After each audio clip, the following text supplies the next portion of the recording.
Good evening, guys. Welcome back to Ansarkari. So let's start with our today's discussion from 12th of December's newspaper. So stop grading terrorist as good and bad. So terrorism is terrorism. You cannot categorize it into good or bad. And there cannot be any exception to terrorism and justification for any act of it. So it is you can't call any kind of terrorism as good or bad. And our permanent representative to the United Nations has to say that terrorism in all its forms and manifestations must be condemned. There cannot be an exception or justification for any act of terrorism, regardless of its motivation and wherever, whenever, and by whomsoever it is committed. So that is there, and terrorism, it cannot be associated with any religion, nationality, civilization, or any ethnic group. Then India urged to adopt the ASEAN consensus on Myanmar. So basically, the ASEAN countries, they have taken certain approach, and they have to say that if India adopts any different path to when it comes to Myanmar, so it might lead to making the efforts by the ASEAN countries to be less effective. So you should be knowing about the members of ASEAN also, and they are following a 5 point consensus when it comes to the situation in Myanmar. So that is one thing. Then, what is cultural diplomacy? So, our uh, external affairs minister was addressing an event which was a part of the Kashi Tamil Sangamam, and he said that basically he was talking about on the theme contribution of temples to society and nation building. So I'll repeat the sentence: contribution of temples to society and nation building. So this sentence can directly come in the form of question in mains, and it can also come in essay paper. So when we look at the contributions of temples, they have proved as keepers of our culture and also our history, along with being centers of knowledge and promoters of arts and crafts. So that is, in short, we can say what has been the contribution of temples when it comes to our culture, when it comes to the history. Then cultural diplomacy, it focuses on creating, rebuilding, and restoring our rich traditions for the benefits of the entire world. And as we know that India promotes and follows the principle of Vasudev Kutumbakam, which means that entire world is one family. And India is a rising power in the changing global world order. So you should be having that much of knowledge with examples and case studies to prove this sentence, to substantiate your arguments when it comes at India is a rising power in the changing global order, world order. So even this becomes a potential question for mains. And let's move ahead.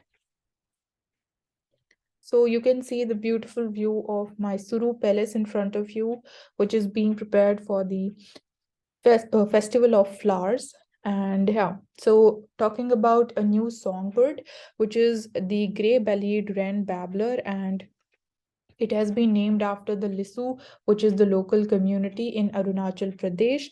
Then you should be knowing that Namdhapa Tiger Reserve is also there in Arunachal Pradesh. And this bird is mostly found in Myanmar, with some birds occurring in adjoining China and Thailand. So this becomes important for PT. Let's move ahead. Okay, so the role of the China test in India's grand strategy. So this is a very, very important article from today's newspaper, and please pay your full attention when we are discussing this. So let's start. Basically, it is talking about the China test. So when it comes to India's strategic policy, the elements of it, whether we have the, whether our policy, it includes the component of the impact of the policy steps that we are taking when it comes to our foreign policy, what are the impacts it will have on China, because obviously India shares land border with China. So we need to take those things into consideration also whenever we are taking any policy decision when it comes to the foreign policy. So firstly, it is starting with identifying the principal contradiction. So what can be a principal contradiction? Basically, how can you define it? So it is the one that poses the most intense challenge to any country, any individual, or any organization, and it has the power to shape our future choices and consequent outcomes. So these are the, we can say, the elements which decides who can be the principal contradiction when it comes to India.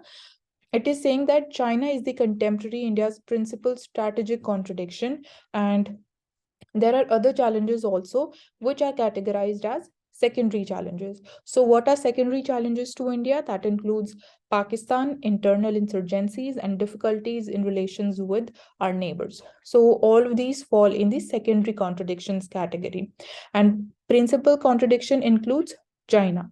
So, the major decisions that New Delhi takes when it is tinkering about its strategic policy, whether we take this thing into account, whether that any decision that we are taking, any development or any relationship, how is it going to affect the China challenge? So that should be a part of it. And basically, as the article is saying, China test. So China test, it has three elements. The first one is assessment as to how our decision, our policy decision, it is going to impact Chinese regional security or the interest.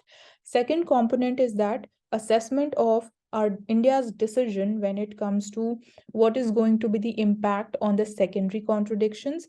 And thirdly, after assessing the first and the second step, is there any need of a major policy changes internally in our strategic policy? So you should be knowing about these three elements. What is the China test? So now this article is explaining the China test with certain examples when it comes to India-US relationship, India-Pakistan relationship, and India-Russia relationship.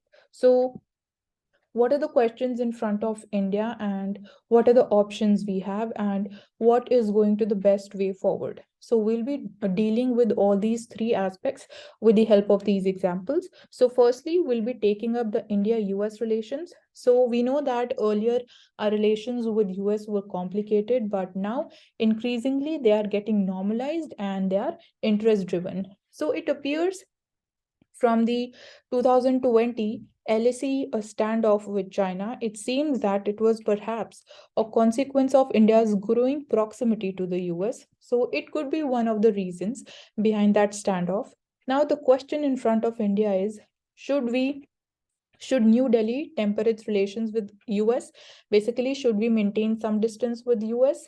And that would definitely going to have a positive impact when it comes to India and China relations, or it would play certain role in cooling down China's aggression. And the second option is that should India continue the strategic partnership that we have with US, and we are continuing building it, strengthening it, irrespective of what China thinks about it. So these are the two options. Now, when we apply China test to India-US relations, basically, we are applying these three steps that we just discussed about to India-US relations. We see that clearly it is completely in the interest of China when India maintains certain distance with US, because we know that China and US relations, they are not good. And the China test, it suggests that New Delhi should not give into the short-term temptations of not being on the wrong side of China, given its long-term implications. So whatever we can say short-term implications, temptations that we have when it comes to being on the wrong side of China, we should pay attention to even those things, those concerns and challenges also, and not overlook them, because we are sharing land border with China, and definitely any, we can say, any reaction of China to what India is doing with US can have long-term implications, and that is definitely going to have huge impact on India. And while there are also fears that such a relationship working China may not be entirely unjustified. So this is there when it comes to India-US relations, and we have seen what are the possible suggestions that the China test is providing us.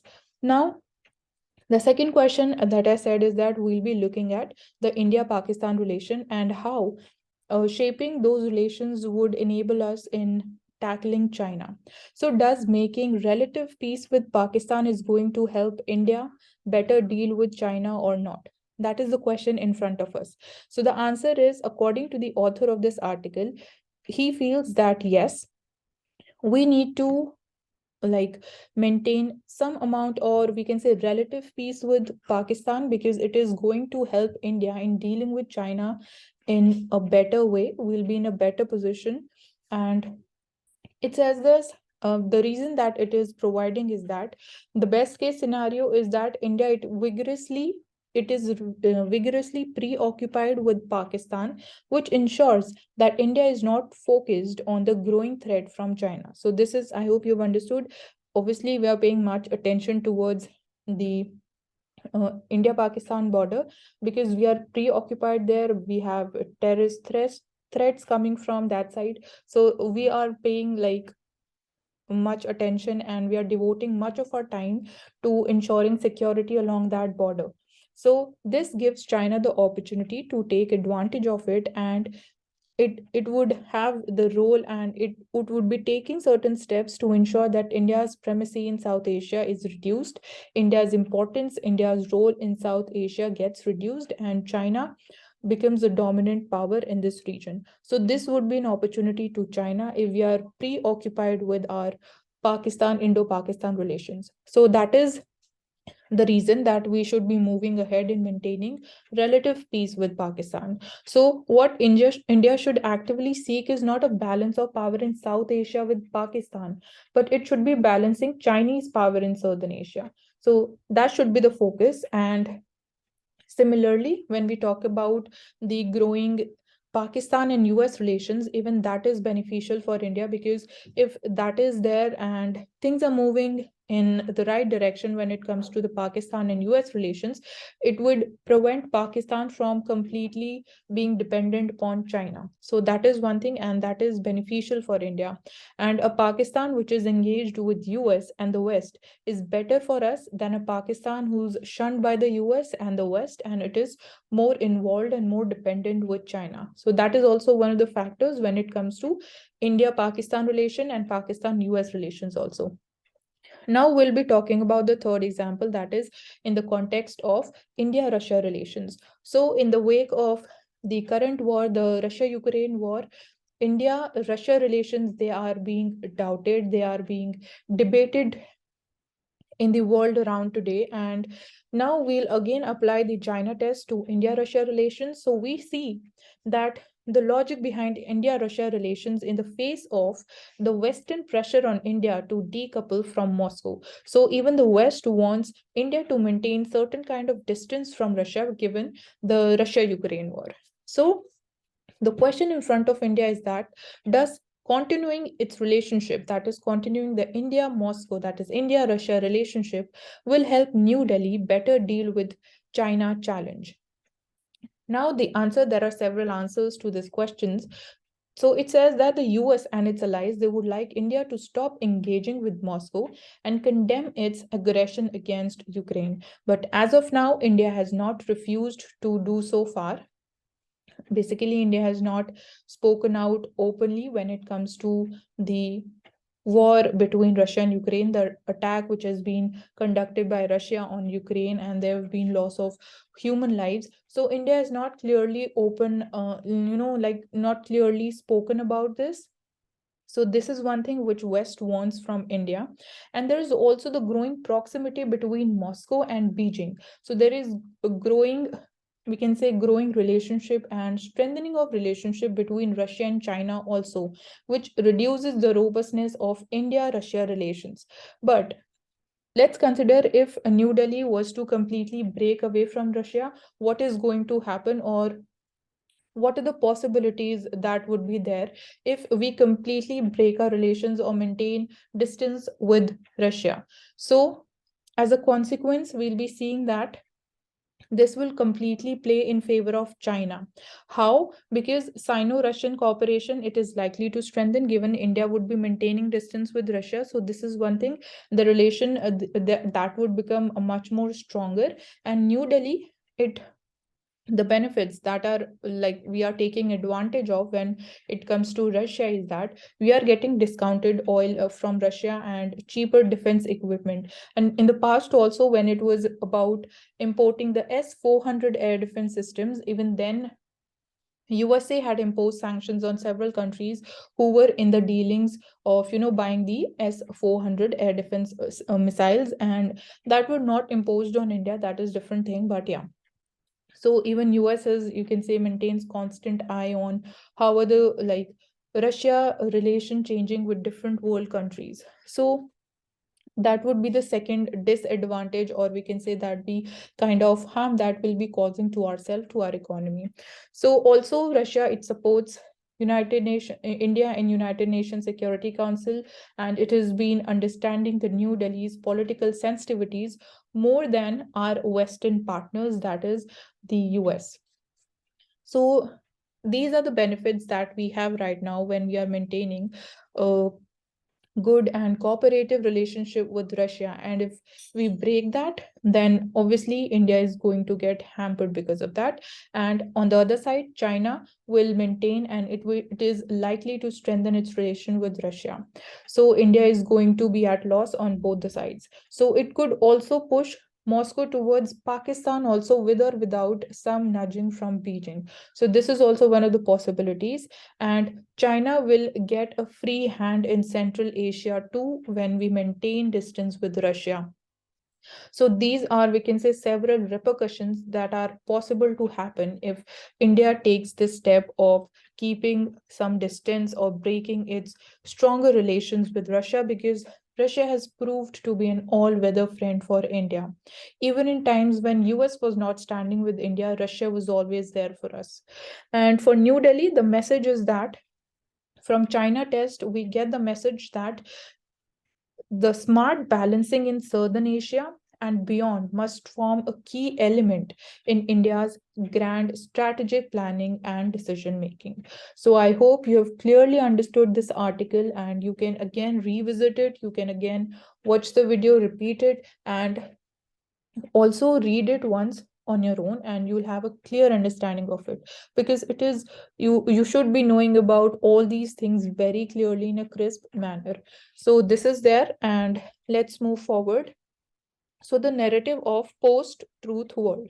So here you should be knowing about what is gaslighting. So it is not an incident, but a process with confusion, lying, deception, isolation, denial, acquisition, and manipulation of all the parts of a process. So here it is just important for us to know the meaning of this term, that is gaslighting. It can come in prelims.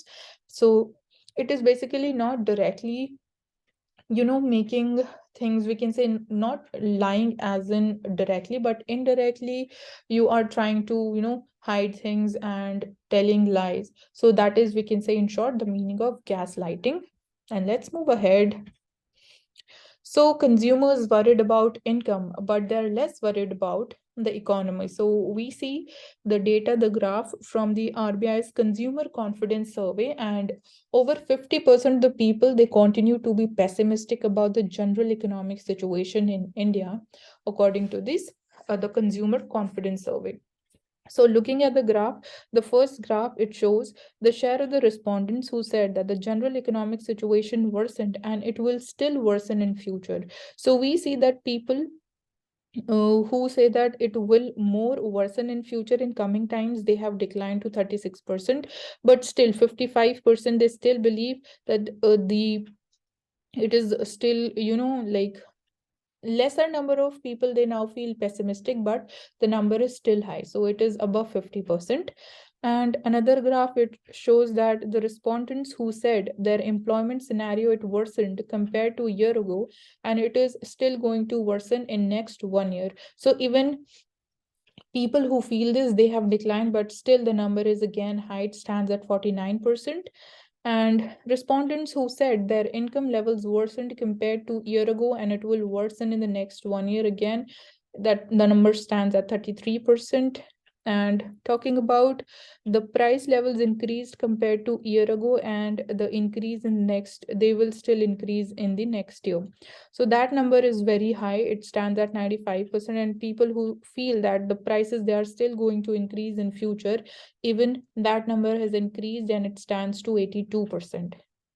So that is, we can say, what are the perceptions of people, what do they feel about the future of our economy. So what are the existing laws when it comes to religious conversion? So we see that different states, they have their own laws when it comes to religious conversion, stopping such acts. Because firstly, here you should be knowing about that we have the right to freedom of religion as given by part 3 from article 25 to 28. So search about specifically what is article 25, 26, 27, and 28 talking about. And in this article we see that post independence, Odisha, it became the first state to enact such a law restricting the religious conversion. So here the thing is, which you should be knowing, is that you can convert to a different religion after out of your own will, but not out of coercion, or you cannot be converted to another religion through forceful activities. So that is not your fundamental right or anybody else's fundamental right to convert you to another religion through forceful means. So you should be clear with this. However, if you yourself want to get converted into another religion, that is absolutely fine and that is your right.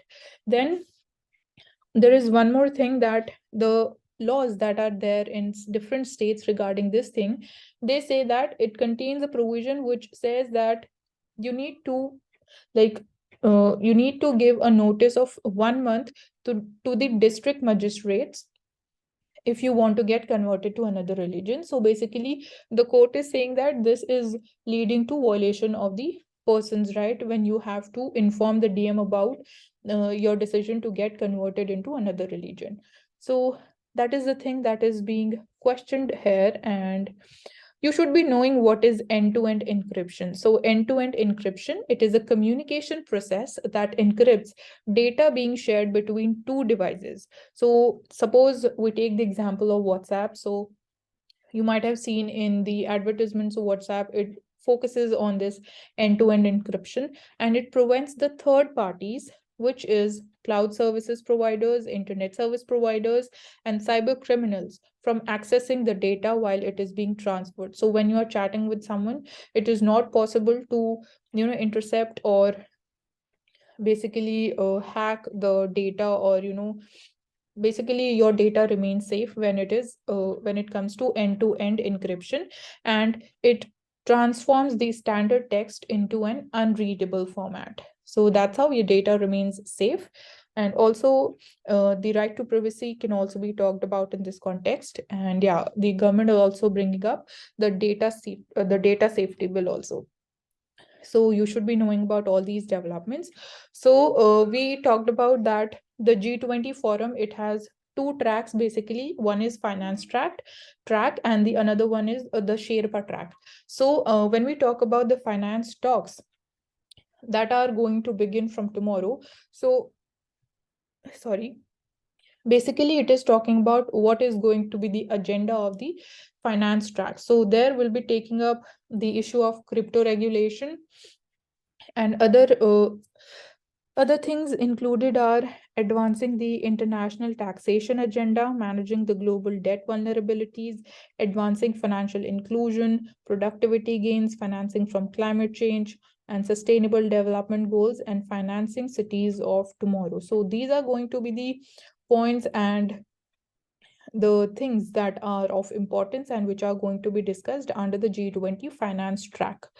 And the discussions, they are going to begin from tomorrow. So let's see what are going to be the developments. So you should be knowing that Mopa International Airport is located in Goa, and it will be named after the former CM of Goa, that is Manohar Parkar.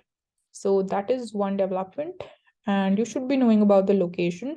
So when we talk about India's future growth, so according to you, what should be the characteristic, or how should India's future growth should be? What should be its components?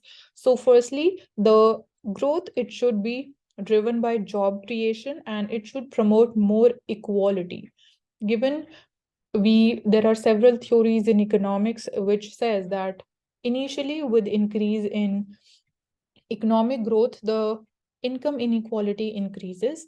So yeah, that's how we need to focus upon increasing the equality when it comes to income distribution, and also focus on job creation, the job-led growth, because we have the phenomena and our economic growth, our GDP grows because of, we talk about, or we refer to it as the jobless growth. So that should be our focus. And Russia remains India's top oil supplier in the month of November. And the tourism ministry, it says basically it is now the flagship Namami Gange program. It is now conceived to improve the sanitation levels in the Ganga earlier, but now it is gearing towards conservation, tourism, and providing livelihood. So these are the new aspects that are being included under the Namami Gange program. So it will be developing the tourism circuits along with Ganga in line with Earth Ganga. So tourism ministry would be looking into the tourism aspect of this program. And you should be knowing about the location of North Kosovo. So open your atlases and find out about its location. And let's see if we have, okay, so this is it from The Hindu. Now let's take up the Financial Express. So in Financial Express, we have some important information.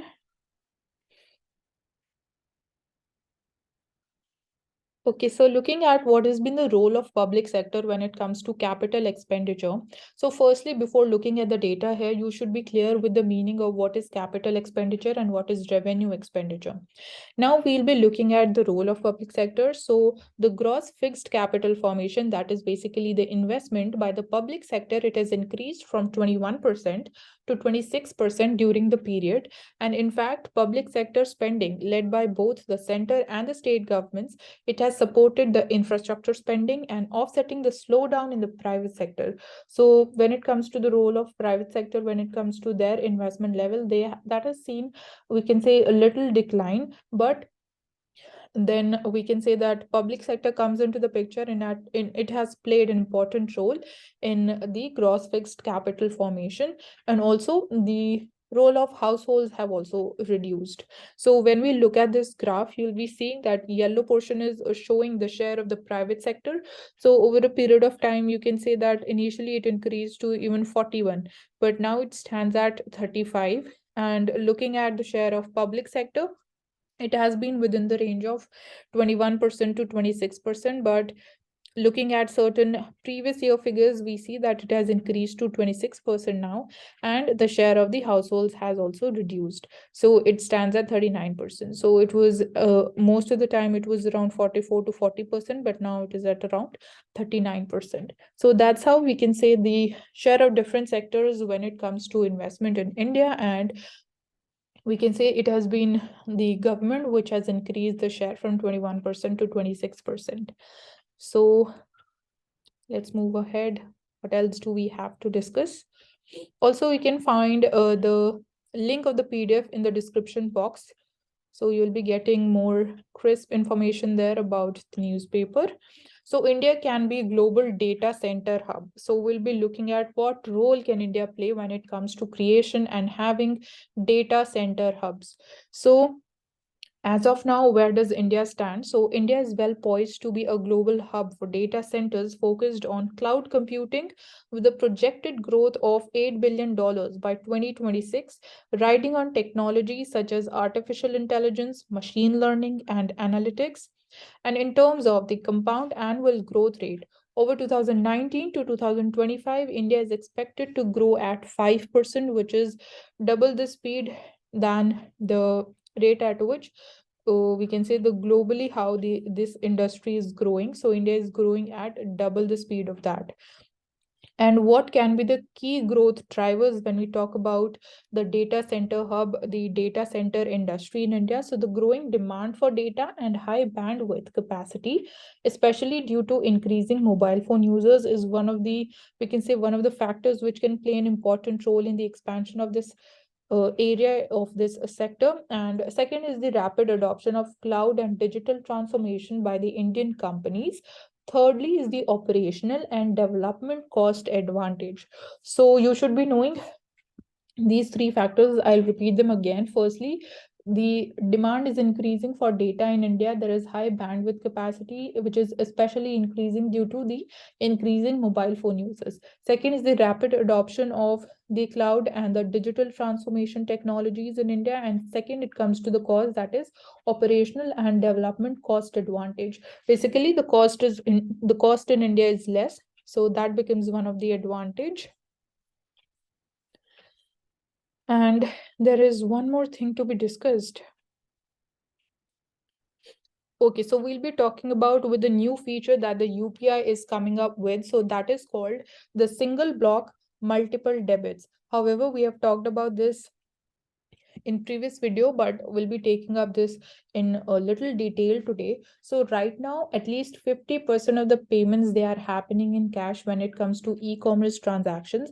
And this new feature, it is similar to what we know as the pre-authorization in the context of credit cards. So we can say in a way it is going to be a pre-authorization payment service when we talk about making payments through UPI. And we can also understand it, suppose we can think of it as an escrow account where a certain amount is parked for payments and facilitated by UPI to a merchant. So that's how it is going to work. And also you can again understand it in another way. Suppose basically it is an auto debit. Basically debit would be like it would be happening automatically once the amount and the money gets blocked, and there is no fear of payment not going through. So that is one thing, one benefit. And another benefit is that as a customer, we are not always confident of receiving the goods, so that's why we mostly choose the option of cash on delivery. And also again, the merchant is also not always confident of receiving the payment when it comes to COD option. So that is one of the benefits which can accrue out of this feature. And also it will lessen the dependence on cash and make transactions frictionless and seamless as with UPI. And looking at the figures, the UPI transactions volume, it stands at 7,309 million, and looking at its value for the month of November 2022, it stands at almost rupees 12 trillion. So that is the size of, we can say, UPI payments being done in our country. And that's it for today. Thank you for joining Ansarkari. Do not forget to subscribe to our channel and see you tomorrow.